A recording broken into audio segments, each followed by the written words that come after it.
Alhamdulillah nahmaduhu wa nasta'inuhu wa nastaghfiruh. A'udzu billahi minasy syururi anfusina wa min sayyiati a'malina. Asyhadu an la ilaha illallah wahdahu la syarikalah wa asyhadu anna Muhammadan abduhu wa rasuluhu alladzi la nabiyya wa la rasula ba'dah. Sallallahu wasallam alaihi wa ala alihi wa sahbihi wa man tabi'ahum bi ihsan, amma ba'd. Melanjutkan hadis-hadis tentang ruqyah. Ruqyah yang akan kita bahas di sini ruqyah dengan muawwidzat. Muawwidzat itu Al-Ikhlas, Al-Falaq, An-Nas. Kulhu, Falaq, Bin-Nas. Ada istilah lainnya Al-Muawwidzatain. Kalau Al-Muawwidzatain Falaq, Bin-Nas. Kalau muawwidzat kulhu-nya pakai Al-Ikhlas. Hadisnya dari Aisyah radhiyallahu anha qalat kana Rasulullah sallallahu alaihi wasallam idza maridu ahadun min ahli.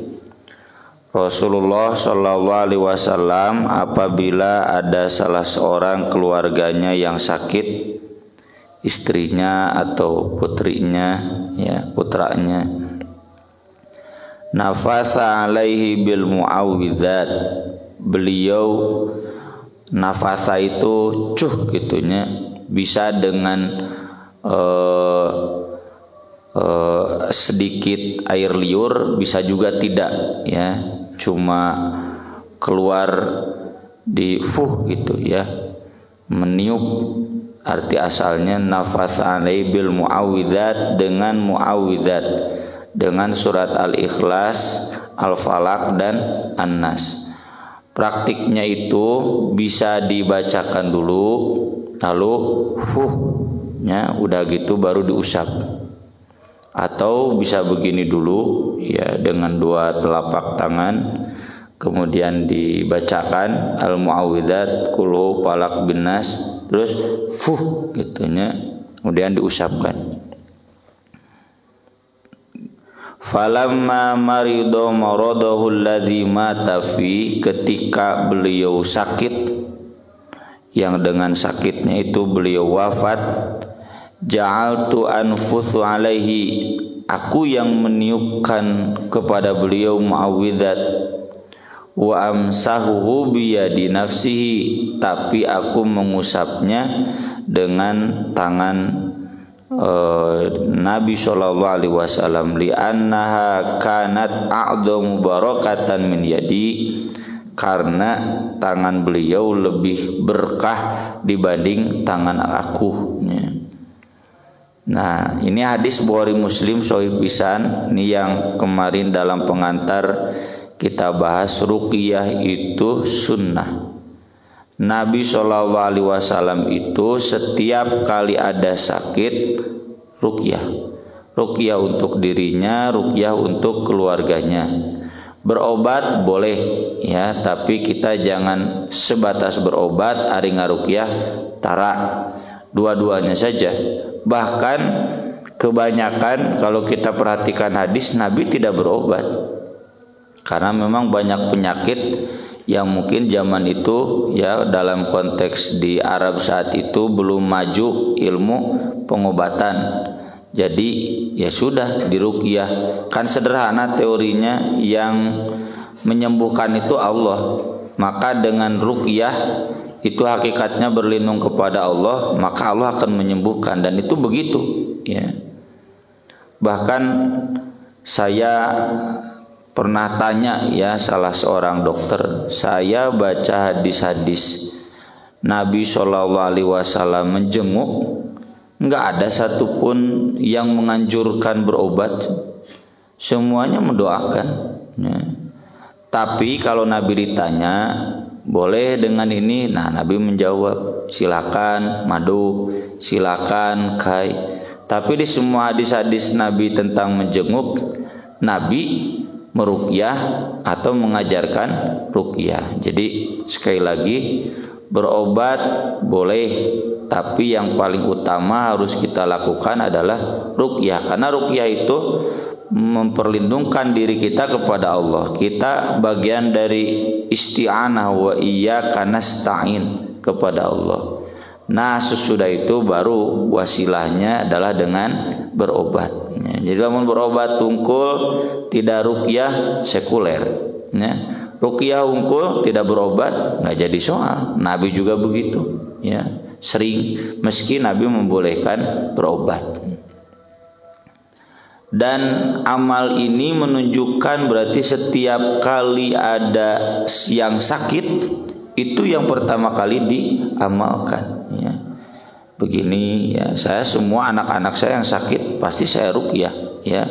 Dan biar mantap dengan Al-Fatihah sekaligus, nanti ini hadis berikutnya Al-Fatihah sambil begini atau sambil disentuh, ya yang sakitnya termasuk ketika saya sakit, ya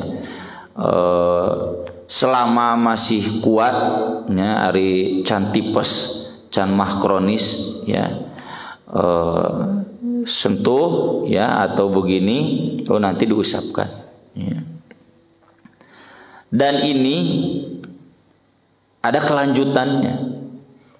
Saya kata Aisyah kembali ya pakai tangan Nabi, tapi kembali pakai tangan Nabi baca muawwidzat kulhu falak binas. Nah di akhirnya beliau melepaskan tangan. La firrafiqil a'la, firrafiqil a'la. Enggak, saya mau menuju yang paling dekat dan paling tinggi. Karena semua nabi kan sebelum meninggal itu diberikan pilihan, mau sekarang atau nanti, ya. Nah, saat itu nabi sudah diberikan pilihan dan nabi memilih firrafiqil a'la. Jadi boleh ya kalau sudah menjelang meninggalnya ada satu ngalaman malaya, kecuali yang sudah wafat seperti Nabi nggak mau, sudah biar aja ya firrafiqil a'la. Didoakan, diobati, nggak mau karena mau memilih ya silahkan, ya, tidak jadi soal, ya. Nabi SAW kalau berdoa sembuh nggak? Pasti sembuh.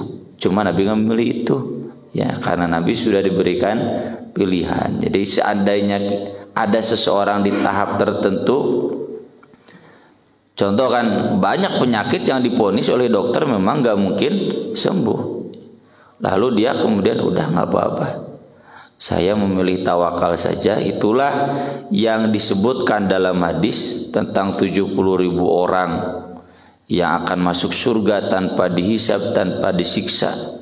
Orang yang sudah tawakal sepenuhnya kepada Allah. Tenang we. Hari urang mah pan boro-boro gitu, gering saeutik we gelisah. Enggak ada tawakalnya. Nah, itu berarti menunjukkan keimanan, kadar keimanan yang tinggi. Jadi kalau ada ustad-ustad, misalkan orang-orang sholih, pak haji dijenguk, ya Ustaz Rahmat Najib itu sering bilang, anama mun ngalongok kepada seseorang yang sudah nggak mungkin sembuh, kumasad ukurannya nggak mungkin sembuh, nya nu gering kolot pancek Nabi gimana mungkin sembuh, ya hanya satu penyakit yang nggak mungkin sembuh, al-haram tua, al-haram itu tua, is kolot is nyeputan cenah pimaoteun itu nggak mungkin sembuh. Anama cenah ngadoana lain mugia enggal damang mun mah sapakalo ting ti mana teh sapakalo teh asa dalilan. Anama cenah ngadoana sing dipaparin nu pangsaena. Kalaupun sehat, bagusnya sehat, ya silakan. Kalaupun harus meninggal dengan cara yang terbaik. Dan secara syariat itu semua mungkin cager cenah gitu. Sing dipaparin anu pangsaena. Kalaupun kemudian kita membacakan ruqyah, ya silakan.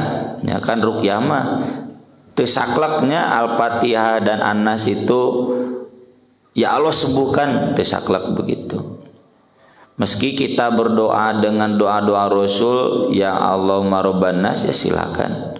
Cuma kalau menurut fikih saya, jadi dilihat dulu kondisi sakitnya. Kalau ini kondisi sakit yang mungkin sembuhnya, dokter juga masih optimis, kan banyak dokter juga yang memang menyarankan udahlah dibawa pulang. Lagi semua aku bisa kumaha di DOG gitu. Nah, kalau yang mungkin sembuh boleh kita Allahumma rabban nas dan seterusnya. Tapi kalau yang tidak, ya sudah cukup di ruqyah ini atau didoakan yang terbaik buat pasien. Kemudian hadis berikutnya dari Utsman bin Abil As Ats-Tsaqafi radhiyallahu an, annahu syaka ila Rasulillah sallallahu alaihi wasallam waja'an, bahwasanya dia mengadu kepada Rasulullah sallallahu alaihi wasallam penyakit yajidu fi jasadihi, yang dia rasakan di tubuhnya mundu aslam, sejak masuk Islam. Ini kurang-kurang nama mempengaruhi keimanan. Kenapa ya sejak masuk Islam kok saya itu sering sakit senang gitu. Faqala lahu Rasulullah sallallahu alaihi wasallam, lalu Rasulullah sallallahu alaihi wasallam bersabda, "Do' yadaka 'alal ladzi ta'lamu min jasadik." Ini yang tadi saya nyatakan. Nabi gak menganjurkan berobat. Letakkan tanganmu pada yang kamu rasakan sakit di tubuhmu. Mun mah wae berarti kanu perutnya, mun engap wae berarti kanu dada gitu. Mun ieu cenah nyeri wae leungeun sabelah, ya sentuhkan ke sini. Lalu baca bismillah 3 kali, enggak usah pakai ar-rahmanir-rahim karena di sini Nabi jelas bismillah. Bismillah, bismillah, bismillah. Lalu ucapkan 7 kali a'udzu billahi wa qudratihi min syarri ma ajidu wa uhadiru. Dalam riwayat lain a'udzu bi kalimatillah wa qudratihi min syarri ma ajidu wa uhadiru. Ta ieu nu syar'i mah lain jampe-jampe harupat geura gede geura lumpat. Eta mah bid'ah. Jadi ngupahan budak anu labu ini, ya apalkeun, wajib apal atuh siga nu tara nyeri wae ya. Sakit juga demikian, kok kenapa ya saya selalu sakit. Ini bacanya bismillah, bismillah, bismillah. A'udzu bikalimatillah wa qudrati min syarri ma ajidu wa uhadiru. Min syarri ma ajidu itu dari yang kejahatan yang aku rasakan, wa uhadiru dan aku khawatirkan. Kadang kan kita sakit dikitnya sebenarnya tenang kan, kadang khawatirnya yang lebih gede. Duh ini gimana ya, takut ini gitu. Nah kita berdoa, ya a'udzu bikalimatillah wa qudratihi min syarri ma ajidu wa uhadiru. Ini kan yang tadi saya sebutkan. Nabi menganjurkan obat enggak? Padahal obat ada madu, ada batu sauda, ya, ada bekam, meureun dipuseul. Juga zaman Nabi usung musul aca. Ya. Tapi Nabi gak menganjurkan. Sekali lagi, makanya para ulama menyebutkan berobat itu tidak wajib. Kalaupun sunat tergantung faktornya. Ya. Kata Imam Syafi'i sunat itu kalau misalkan mau jihad, ya, mau haji, yang dengan sakit kemudian jihad dan haji terganggu, tah cenah tenanan berobat.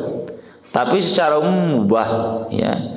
Yang sunnah, yang diharuskan, yang dianjurkan itu ruqyah. Ini mohon ya kita perhatikan sunnah Nabi ini. Jadi tadi dengan muawwidzat, ini dengan bacaan basmalah dan muawwidzat khusus. Ini juga muawwidzat kan memperlindungkan diri kepada Allah. Kemudian bab ta'awudz min syaitan al-waswasa fis shalah. Masih dari Utsman bin Abil As radhiyallahu an, bahwasanya dia datang kepada Nabi sallallahu alaihi wasallam lalu berkata, "Ya Rasulullah, wahai Rasulullah, inna syaiton, sesungguhnya setan, qad hala baini wa baina sholati, sering selalu menghalangi di antara aku dan solatku, wa qiraati dan bacaanku, yalbisuha alayya, sehingga bercampur untukku. Allahu akbar teh maca Al-Fatihah teh bari ngalamun, komo maca susuratan jadi deui ruku teu pugu cenah. Malawung wae saya dalam salat teh ini gara-gara setan. Salatnya di masjid hatena mah di pasar mikiran dagang we. Mun ustad ngalamun anu di kelasnya, mun ngalamun anu di pesantren atau anu di Ciamis. Faqala Rasulullah sallallahu alaihi wasallam dzaka syaiton yuqalu lahu khinzab. Itu teh setan nu ngaranna khinzab. Nah, yes nama-nama setan. Setan mah kan sifat ya. Tadi kan dibaca ayatnya tuh awal juz 8 surat Al-An'am, syayatinal insi wal jin. Jadi setan itu bisa dari manusia, bisa dari jin. Pokoknya anu yuwaswisu fi sudurin nas minal jinnati wan nas itu setan. Manusia ka mana ngaji geus mending ke ngaji maya deui. Rajo timnas, itu setan itu. Ya. Ngaganggu. Itu teh setan namanya khinzab. Setannya setan jin berarti ini. Fa idza ahsastahu, kalau kamu merasakan demikian, fata'awwadz billah azza wa jalla minhu. Berarti baca minasyaiton, a'udzubillahi minasyaitonir rajim. Watfil ala yasarika thalathan, lalu meludahlah, mencipratkan ludah ke sebelah kirimu 3 kali. Cuh gitu. Boleh ke salat begitu boleh. Ya. Kan kade gigireun aya nu salat mah. Tong tangga teuing ka handap ya. Bisi nya. Naon maneh meureuh keur salat teh nyeduhan aing. Qala fa fa'altu dzalik, lalu aku pun melakukan demikian, fa adzhabahu Allah azza wa jalla anni. Lalu Allah menghilangkannya dariku ya. Cenah Ustaz saya sudah auzubillahi minasyaitonir cuh anggeureng ngalamun berarti temen salat jadi setan ya. Setan jin geus leungit berarti tinggal setan manusia, ini bahaya ya. Makanya harus ya latihan zikir ya. Bisi kudu ngilu jeung dulur-dulur urang di majelis zikir pek ya. Pokoknya melatih ya zikir. Latihan zikir ya nggak usah yang berat-berat ya. Ikut yang tadi diusulkan badah sholat sing antep, sing tenang, tong rusuh. Kurangan badah sholat teh rusuh, komo aya orderan mah ya hese. Mun ustad ieu cenah jam 1 kudu ka ditu deui susah. Sing tenang itu melatih ya, termasuk ngaji Quran, menghafal Quran itu melatih konsentrasi kita dalam zikir. Insya Allah sesudah terlatih, sudah biasa, tenang jika dan ada cintanya ku resep siga urang lalajo Persib, lalajo timnas udah husu moal mungkin pikiran lain ya. Kenapa? Karena fokus.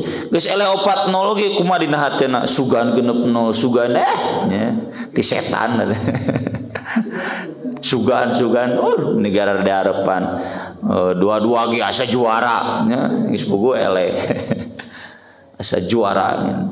Itu karena terlalu cinta. Takkan salat kayak gitu kalau sudah cinta, kalau sudah senang ya, sadar. Ya memang sadar teu hese nya wa hum la yashurun afala yashurun ta eta nu hese teh. Kemudian berikutnya ini ruqyah dengan Al-Fatihah ya. Saya kemarin ditanya ya di pengajian Ahad, Ustaz cenah itu kalau yang lahumul Fatihah ya tadi na grup pesantren Bandung Raya. Mohon doa lahumul Fatihah gitu. Ai di grup urang pan kirimkan Allahumma robbanas. Bade eta teh ngadoa, teh dibaca ngirimkeun unggul. Saya sering ditanya, cenah Ustaz mah tara komen mun aya nu sakit teh doakeun. Ayeuna doa teh teh dina WhatsApp dina hate. So kirimkeun stiker dibaca teh dan teu. Kopi paste saya mah ngadoa di nu hate riweuh teh grup WhatsApp loba nu karari itu teh riweuh mun deuk japri we contohnya Ustaz cenah dape doa ya pun anak ya japri saja enggak usah di grup ya di grup sok riweuh nya. Meski ada hikmahnya. Hikmahnya kan kita memecah grup lieur nya. Tapi lamun loba ta innalillahi ta aya nu maot. Isa anu geuring gitu minimal begitu mah ada hikmahnya. Cuma sok lieur. Jadi mun aya berita penting deh kasilep ya. Kadang orang dek ngumumkeun berita penting ieu keur loba anu aloma robana sarobana jeung sapakala sarua engkewe ditunda soalna pasti kasilep ya. Begitu ya. Jadi kuncinya di doa. Nah, ini bagaimana cenah ini mah kan ini untuk saudara kita yang sakit sebelum Jumatannya misalkan atau pengajian makanya kita kirimkan Al-Fatihah maca semua Al-Fatihah. Nah ini diantara dalil mereka itu. Abu Sa'id Al-Khudri menjelaskan anna nasan min ashabi Rasulillah sallallahu alaihi wasallam kanu fi safar. Ada beberapa sahabat Rasulullah sallallahu alaihi wasallam yang sedang safar. Famarru bihayyin min ahya'il Arab, lalu mereka lewat ke satu kampung Arab. Fastadhafuhum, mereka minta dijamu. Nah ini ya konteks di Arab itu Pak.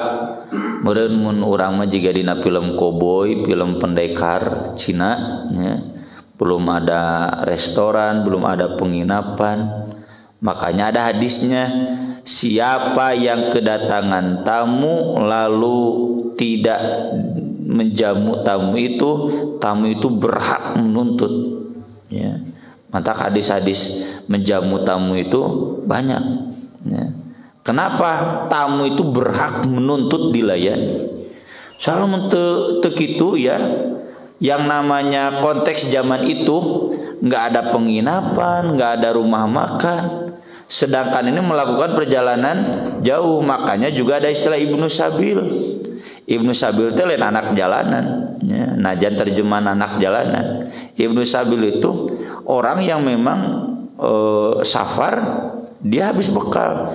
Bukan memang dia tidak membawa perbekalan dan memang gak mungkin cukup. Sok ayeuna perjalanan ti Makkah ka Madinah 2 minggu. Mun kasarna dek mawa sayur mun kaburu bari itu. Mawa sangu nya basi gitu. Dinamai jikomoy sapoe saputing garing apalagi ya dibungkus pasti. Jadi makanannya enggak mungkin dibawa ya. Dibawa sampai tuntas, itu membawa Anda berat, ya, nggak mungkin. Atau karena seringkali nggak bisa diprediksi, ayeuna bisa diprediksi pakai Google Map, ya. Meskipun begitu, macet tuh nggak bisa diprediksi juga. Sama zaman dulu belum zaman Google Map. Makkah Madinah itu bisa 14 hari, bisa 16 hari, tergantung cuaca. Ya seperti di laut kan, termasuk penerbangan. Kalau cuaca mengganggu nggak bisa diprediksi, ya. Sudah di Nusa ini itu sampai pernah tertahan 1 minggu gara-gara gunung meletus di Finlandia, ya. Itu bisa balik, ya. Nah itu yang begitu-begitu, maka hadis-hadis tentang menjamu tamu itu keras. Tamu berhak menuntut. Termasuk di kisah Nabi Musa dan Nabi Khidir kan, ya. Hatta idza taw ala qaryatin istat'ama ahlaha. Ketika Nabi Musa Nabi Khidir datang ke satu kaum minta makan. Itu digambarkeun Nabi Musa persaban juga baramain. Enggak, memang hak. Ya, hak tamu itu ketika datang ke satu tempat boleh minta makan dan tuan rumah wajib memberi makan. Nah, ini juga begitu. Fastadhafuhum. Dalam riwayat lain diantaranya Abu Sa'id dan sahabat-sahabat lainnya minta makan ke tuan rumah yang ada di sana. Dan tradisi di Arab itu adalah tradisi Nabi Ibrahim. Jadi kalau ada tamu itu bahagia.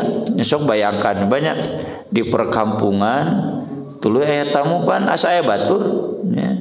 Di tempat terpencil jauh kemana-mana ada pendatang kan bahagia.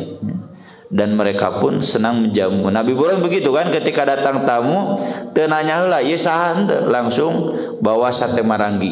Ya, kambing muda itu kan menawa sate marangi atau sate Brebes. baru udah disuguhkan, ternyata enggak makan karena memang malaikat mah enggak makan. Baru tanya, Anda siapa? Gitu. Jadi langsung menyuguhkan, belum diminta juga. Fastadhafuhum, mereka meminta dijamu. Faqalu lahum, lalu tuan rumah atau penduduk setempat balik bertanya kepada para sahabat, hal fikum raqin, apakah di antara kalian ada yang bisa meruqyah? Ya, ini ada di Al-Qur'annya. Wa qila man raq, itu sudah genting. Tanyakan siapa nih yang bisa meruqyah, siapa yang bisa meruqyah. Ruqyah dalam konsep Arab itu orang yang punya kehebatan, dengan bacaan-bacaannya bisa menyembuhkan. Ya. Fa inna sayyidal hayy, karena kepala suku ladir, terpatuk, ya, bisa aku orai, bisa aku kalajengking. Ya. Faqala rajulun minhum, lalu ada seorang sahabat di antara mereka berkata, "Na'am, ya." Dalam riwayat lain disebut oleh Abu Sa'id, sebelumnya kami enggak kenal bahwa dia ahli ruqyah. Ya. Mana nama Pak RW, cerdas biasa lagi Pak RW tukang ruqyah. Ya macam lain tukang ruqyah. Ya. Lalu kemudian dia meruqyahnya, faraqahu bi Fatihatil Kitab, dengan Al-Fatihah, fabaru ar-rajul, sampai sembuh. Fa'utiya qati'an min ghanam, lalu dia diberi beberapa kambing, dalam riwayat lain 30 kambing. Fa'aba an yaqbalaha.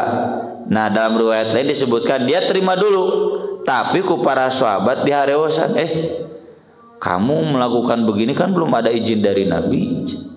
Kumaha kalau Nabi enggak suka? Udah jangan dulu jadi hak milik kamu.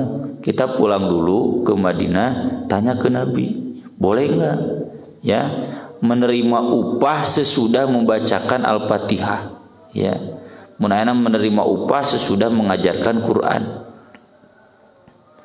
Maka kemudian hatta azkuru dzalika li Rasulillah sallallahu alaihi wasallam, sampai aku ceritakan hal itu kepada Rasulullah sallallahu alaihi wasallam. Fatan Nabi sallallahu alaihi wasallam fa dzakara dzalikalah, lalu datang kepada Nabi orang itu dan menceritakannya. Faqala ya Rasulullah, wahai Rasulullah, wallahi demi Allah, karena Rasul konfirmasi, emang kamu baca apa? Al-Fatihah? Al-Fatihah saja? Ya, cenah demi Allah, maraqaitu illa bi Fatihatil Kitab, saya tidak meruqyah dengan apapun kecuali dengan Al-Fatihah. Fatabassama, Rasul pun tersenyum. Waqala, dan Rasul kemudian berkata cukup aneh, wa ma adraka anna ruqyah, dari mana kamu tahu bahwa itu ruqyah? Hebat nyawan gitu. Tsumma qala khudu minum, silakan ambil tuh kambing itu semuanya dari mereka, 30 kambing. Wadribu li bisahmin ma'akum, minta cenah tu cenah saya hijinya nu ditanya anak. Nah kade sing ngarti mun nanya ka ustad teh. Ustadna bere. Dalam riwayat lain kemudian Nabi mengatakan, inna ahaqqa ma akhadtum alaihi ajran kitabullah, yang paling berhak kamu terima upahnya adalah mengajarkan kitab Allah. Ya, jadi Nabi mengajar boleh, bahkan seharusnya yang paling berhak, yang paling besar, yang paling didahulukan itu yang mengajarkan kitab Allah. Oh, bayangkan di zaman Nabi ngajarkan Al-Fatihah 30 domba. Ya. Sadomba teh sabaraha 3 juta, ya, 80 juta. Al-Fatihah unggul. Komo ana deui 30 juz. Kudu leuwih kudu nanti. Jadi standar honor buat ustad itu nya kudu nate 30 domba, 80 juta. Ya. Yang mengamplop 1 juta 2 juta teh bener cek Jujun Junaidi nya. Samanan kolila. Memperjualbelikan ayat Allah dengan harga yang sedikit. Nah cenah Ustaz Jujun, cek manehna dina ceramahnya. Ustaz Jujun mah cek doonang teh oh tarifna meni mahal. Nya tuh cenah ka Ustaz mah kudu mahal. Iya di antara dalilnya. Kudu yang paling berhak mendapatkan upah mahal itu ustad. Temenang cenah nu murah dina Al-Qur'an ge teu meunang, samanan qalila. Samanan golido mah teu naon ya. Ya tentu tidak demikian ya, tidak kemudian jadi komersialisasi ya. Kan semua nabi mengatakan la as'alukum alaihi ajro. Saya sering jelaskan bahwa seorang ustadz, seorang guru atau siapapun yang bekerja pengabdian itu tidak boleh menuntut upah ya. Tapi kalau dia diberi upah berhak untuk diterima ya. Dan kemudian Nabi menjelaskan kan di hadis yang sudah sering kita bahas, siapapun yang mempekerjakan pekerja wajib memberi upah. Yang upah itu cukup untuk menikah, membeli rumah, dan membeli perkakas dan kendaraan. Ya, standar hidup layak zaman Nabi itu par kerame yo Ridwan Kamil di demo yo ke pengusaha. Kemarin di demo ku buruh ya. Ngariung standar upah layak itu apa?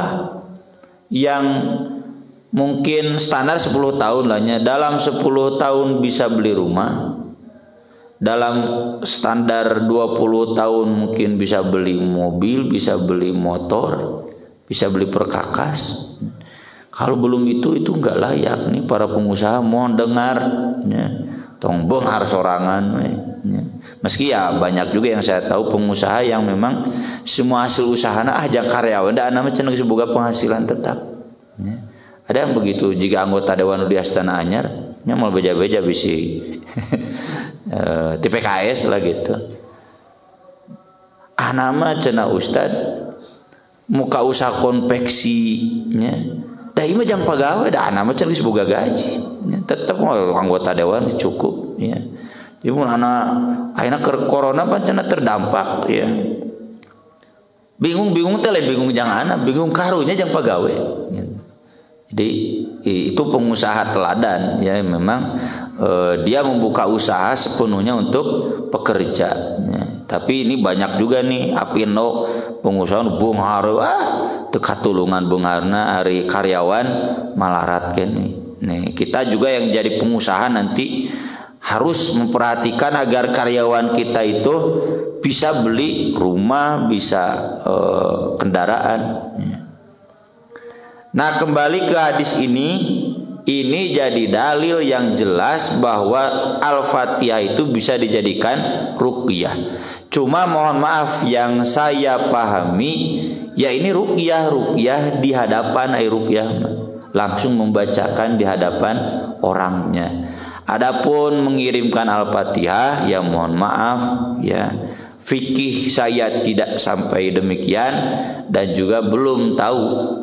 Seandainya memang fikihnya demikian, pasti ketika ada orang yang sakit atau Nabi sebelum Jumatan ya, atau di setiap pertemuan pasti Nabi mencontohkan, ini ada yang sakit, mari kita kirimkan Al-Fatihah baca bareng.